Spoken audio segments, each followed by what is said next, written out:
My name is Richard Burkett. I'm the curator of And Materials and Money in Crisis. I'm standing in front of a work by the artist Terry Atkinson.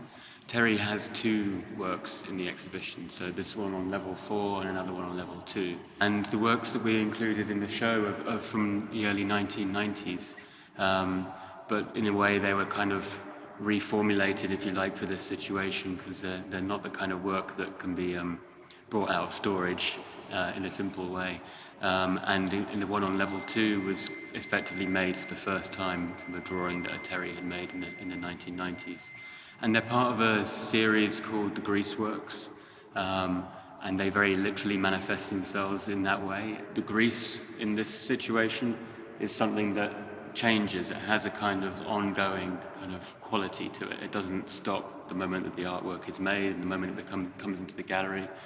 It carries on changing. In the second work, which is called To Software Greaser, the kind of element that's holding the grease is on the wall. It's vertical.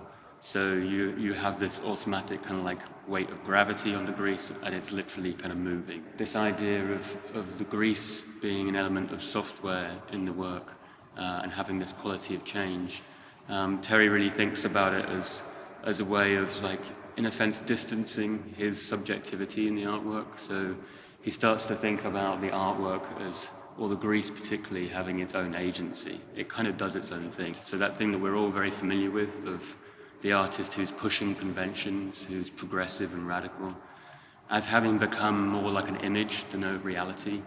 And he ties that in very much with the current conditions that we're under and have been under since the 70s, this advanced state of financialization and what he terms corporate tyranny. It asks some really difficult questions about how artists exist in our world and how the role that they play.